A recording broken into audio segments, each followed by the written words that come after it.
You know, making a top 10 list for any specific booster at all is actually not an easy thing because different people will definitely have a different bias or opinion towards a certain nation. Of course! And the same can be said in my DZBT01 as well, though for me in that top list, I was able to kind of group certain groups together because they are kind of similar to one another. I can't really do much here, so the best I can do is that I'm gonna be mentioning a few names that I consider to be under honorable mentions. Some of them are actually in the top 10 initially, but has to be opted out because of the fact that I trying to make sure that there is at least one card in each of the nation represented in this list. So this follow the same rule as the previous tier list, where only one divine skill unit only one generic only, and that is pretty much it. And without further ado, let's get to it. Starting off with number 10, this is most likely the most controversial pick, and I have to say this as a context first. The reason I have to put it in here is because of the fact that it is the only representation from this nation. Dive 2 blue Lycaris. Lycaris, for those who don't know, is the Framgram support. I realized I called the red line wrong the whole time. So Framgram is, in my opinion, a second worst new red line that was introduced in the DZBT02. But regardless, it is still a better deck than Rotovisor, and for a good reason because of this card. Lycaris is a really powerful card because not only it helps you to recycle your Framgram Vanguard back to deck, it also gives you additional draw and also additional power that can actually be used throughout the turn thanks to the way it actually gives the power. I wish certain other right line takes notes on that. But regardless, the reason why I'm willing to put Lycaris so high is because of the fact that this card alone actually shows the potential of Framgram being a really powerful deck. The only reason why I'm putting it so low right now is because Framgram is not easy to play because of how it works, making the deck really inconsistent at the moment. So if there is more pieces that actually make the deck a lot more consistent, this card might go up and this card actually might have a time to shine. Think of this as like what Ophelia is to Vilista. Moving on to number 9, and this is gonna be an interesting entry because this represents a whole right line. I can't really pick up one, but if I want to represent a single unit in that right line, I can simply say Rising Star Virgila is in number 9 on this list. And the reason behind that is because it is a brand new generic right line since I think Bob Sakura, and it actually power creep that particular right line due to Rising Star ability to allow player to pay a Soul Blast instead of a discard for right deck cost, saving hand size. And for many of the Dragon Empire deck, they actually prefer that over their own right lines. Case in point, Vanguard. I'm not saying Blazimba is a bad unit per se, but I have to say the fact that Vanguard don't really use Soul that much, and you have a red card that actually allow you to save more card in your hand at a cost of not able to get an early game early sounds a little bit fair for me. And in all fairness, the other part of the right line, the grade 2, is actually really good as well because not only it gives you an early game pressure on turn 2, and it also actually helps you to search for any grade 2. Hey, that's pretty good. Yes, it does help to search a whole deck when you ride with Virgila, but the fact that it still works with other regard actually proves the testament that this right line deserves to be in this list. But if you want me to put just a single card here, it's definitely Rising Star due to how free his skill actually is. Moving on into number 8, and I would say this is an unusual choice here because we're gonna have another common card, but I think every single competitive player who do play Stalker deck can agree that this is a really powerful card. Impact Seed Machine Gun.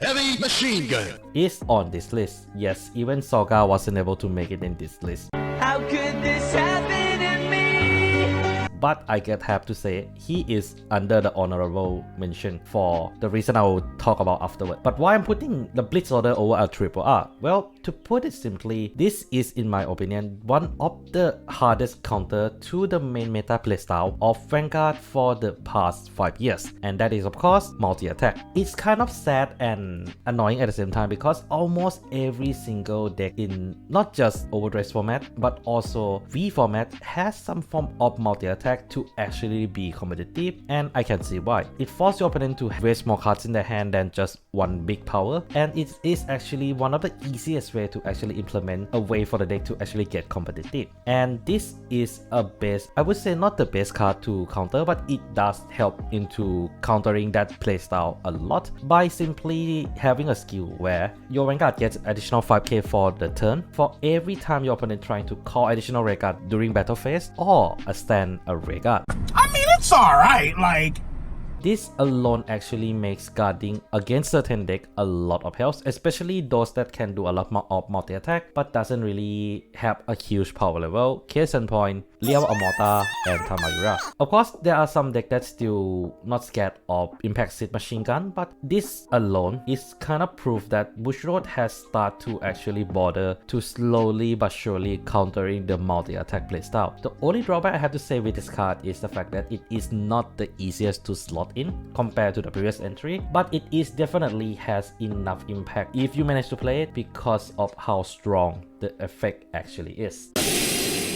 Moving on to number 7, and from now on most of the card is mostly archetype specific, and the very first one here is also, in my opinion, the reason why this deck might be seeing a comeback. Aurora Battle Princess Corner Citrus. Okay, this card, in my honest opinion, single-handedly fixed the main issue with the prison, and that is bad early game. This feels like they are putting a Sturguna from the Gardevoir and Alphaka into a single card, as not only this card help you to get a free prison from your opponent drop, it also give you an optional chance to actually draw one card if you have some energy, which actually help you to have a slightly better hand size in earlier part of the game, making sure that you are not getting rushed early on. And on top of that, this card gain additional 10k if you have 3 or more prisons when you set up Vanguard attack, on top of getting a restand if you have 5 or more card in prison. Genuinely disgusting. This card is so good in the early game and even better in the late game, and together with Pure Light you can easily hit 30-40k with this card while still having additional crit. Meanwhile, the card also helps you to fix with the hand size, and combined with cards like Rifle Royer or Penetrus Aquas, this prison is, in my opinion, gonna be a deck to watch out for, especially if you are a slow start deck like a certain other entry in this list. That entry is in the higher tier though, but for a different reason. Moving on from one OP support to another, we have, in my honest opinion, a perfect solution to a deck like Wagga Dragas. Battle Monk of Raging Flame Roxy is actually on number 6, and for good reason. This card essentially fixes one of the slight biggest issue when it comes to trying to rush your opponent down with Wagga, and that is the fact that they still have shield in the form of their vulnerable before Wagga attack. Because of the way Wagga works, you most likely will not attack with your Vanguard first. Disappointed! And the solution that Rokusei brought to the deck is a very simple effect of intercept blocking. That's it? That alone is really good enough to actually fix the deck in terms of offensiveness, because that means that they have at least 5k less shield to actually guard. It doesn't sound like a lot, but with how tight the defense is in the format, this will really come in matters, especially in the later part of the game where you are just simply short of 5k to actually can guard the whole game, which does makes a lot of difference. But in all fairness, the reason why I'm putting at number 6 and not any higher is because it is not the biggest hurdle to actually fix. Rokusei is easily one of the easiest way to fix the deck because Wagga problem is not that hard to fix to begin with. Number 5 though, I decided to put this card over Roxy, and for good reason, because the deck initially has a lower power level than Wagga in DZBT01, but I would say with the support fixing the deck, I can see the deck being put in a much better spotlight now, and that is of course Knight of Brawl Streaks Nibiris. Nibiris essentially is so powerful that I can safely say it could replace Biscotti. Are you sure about that? And for a much lower cost as well, and here is the reason why. Nibiris not only works very well into Resayo early game regardless of you going first or second due to his ability to get additional 10k when called by an effect of Resayo, but the card for Resayo specifically also help you to not only generate soul by putting himself into it, but also give you a free draw and a free deck manipulation, making sure that you know what card is coming next, allowing you to actually play into the 6 trigger heal of Resayo Divine skill a lot more consistently. Nice. And I think that solution alone really fixed one of the biggest issues that the original Resayo Divine skill had, and that is the fact that you still leave everything under RNG. But at least with this card, it allows you to control that RNG to an extent, allowing Resayo to actually tank a little bit better. Will Resayo become a better deck than Wagga? I think at the moment, no. Emotional damage. But Nibiris definitely is a step in a really right direction for Resaio. Okay, number 4 is, I have to say another cheating here because I feel this entry, to be fair, can be put for any nation, and that is the Order Cycler of this booster. So for those who don't know what this card does, they all did the same thing, and that is when placed from hand and you haven't played Order this turn, you may discard a card, mill one Order card from your deck to your drop zone, and that Order card gets additional ability where it can be activated from your drop zone, but if the card was given this skill is a normal order, you have to bot it afterwards. Bit special. This encourages the use of order, which is something that I feel in deck building scene, a lot of people tend to not put in because there are way too much demerit when running order compared to the benefit, unless they are really broken like the one who go in chaos.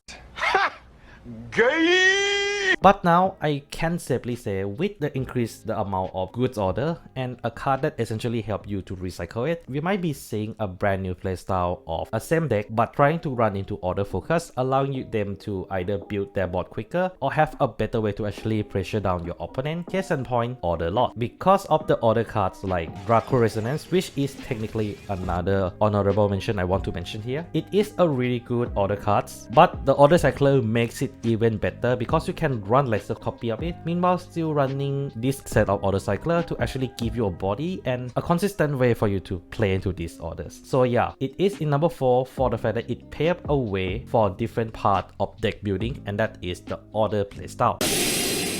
This is where the D1 skill entry really at, and I think you guys already can kind of guess what that entry is gonna be, especially I'm a dark statement. Shut up, simp. Number 3 is Fated 1 of 0, Blankmeyer. Blankmeyer is here for purely his D1 skill, which not only negates your opponents and their Vanguard's ability, but also completely shut down Perfect Guard for the entire turn, which actually makes his ridiculous power ceiling actually matter because now your opponent cannot PT at all. The only reason why I'm not putting him any higher, and the reason why I'm not talking too much, because there's nothing else much to say because the deck is just that powerful because of the divine skill. My son is a basic bitch. But wait! It is also the only best part about it. The deck relies on so much on the divine skill and the amount of card in your soul so much that it tends to deck out quickly. But I do have to say, you definitely see Blankmeyer in competitive scene, but I don't think it is the strongest deck in the format. That honor would go to that kinky necromancer that decided to combine himself with Octopus. But the reason why I'm willing to put Blankmeyer here in this list is because yes, Sorga Nadia does bring a lot of new element to the deck. Blankmeyer himself kind of carry the whole deck as a whole. Meanwhile, Sorga still have to rely on cards like RPD to actually make things really scary for him. But yeah, that is my thought on it. Do leave down in the comments below if you guys think Sorga Nadia should be in this list at all instead of Blankmeyer.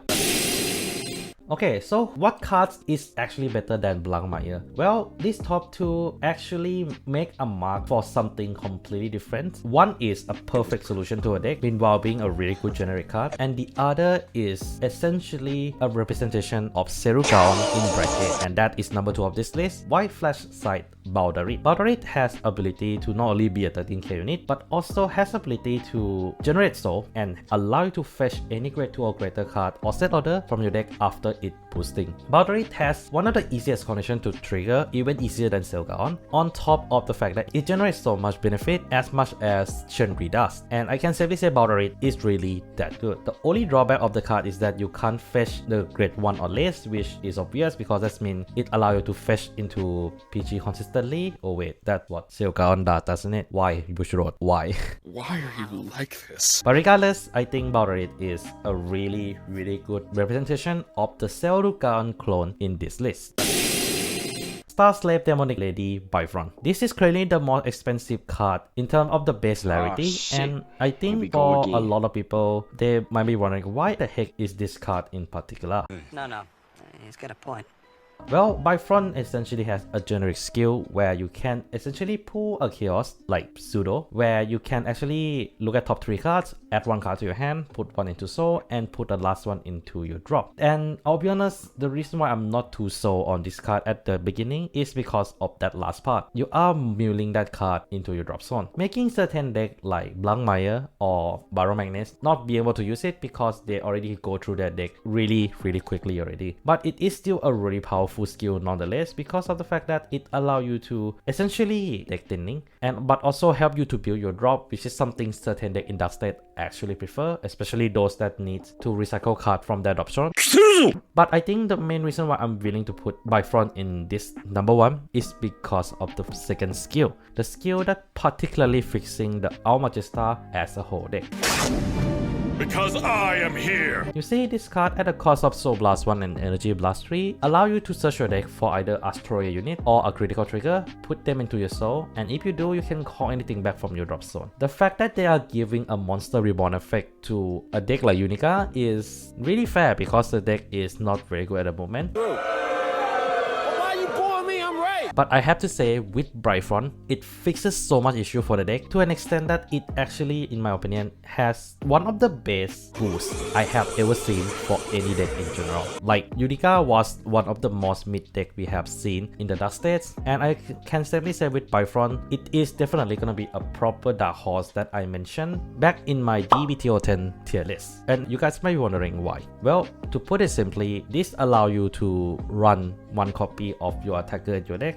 Bro, what are you talking about, man? This is because not only your unit are milled into your drop zone by Byfront effect, but also if you already use those regard for the earlier turn, you can just retire them by either intercepting or force into retiring to actually recall them back afterward, allowing you to actually reuse its on-play skill as well. Case in point, Lindo here. And it's not broken because of the fact that you still need to use energy, which is a limited resource. So yeah, essentially this card just not only fixing the hand size problem of the deck quite a bit, but also actually fixing some of the biggest issue with the deck, and that is the fact that the deck has to balance both key pieces in resource and both key pieces in offense, where now they can just go full on resources and leave a few more slots just for the offense. And that is why, in my opinion, Byfront is definitely one of the strongest cards in DZBT02, and I'm kind of regret that I sold my playset away already. But before we get to the end of this video, here are some honorable mentions. So I already mentioned it earlier, we have Stoga Nadia and Draco Resonance. Both are really powerful cards, but a few more cards that I want to talk about are, of course, Academic of Enduring F4s, a really powerful support for Soulairon. Actually, if Byfront doesn't exist, F4 might be one of the top cards in this list. Evoke Alchemist being the strongest divine skill booster out of the 3 that we reviewed today. To be fair, all of them are good, but I feel Evoke gives the most pressure for Blankmire in general. Then we have Shiridaka, the new Veleno card that fixes the main issue of Veleno, and that is the fact that you can't really recycle Blitz Order without discarding a card. So this card really fixed the issue, and in my honest opinion, would have been in the list if I expand it a little bit more, but Veleno is still have a few more issues that need to be ironed up. Then, last but not least of the honorable mention, we have Lyle Amorta. She does trailblaze a new way to guard, but it does exist before in the form of Aeon Dragon from Astral Plane archetype, and in my opinion, it does share a place with Dragon, and as a Vanguard, she's not that impressive. But that's my thought about it. Sorry if I have to drag on the video a little bit because of the honorable mention. But what do you guys think? Are any of these honorable mentions should be in the list, or is there any other card that I should consider in the top list at all? Do leave down in the comments below, and yeah, that's all I have for today. Take care of yourself, and this is Mac Megane signing out.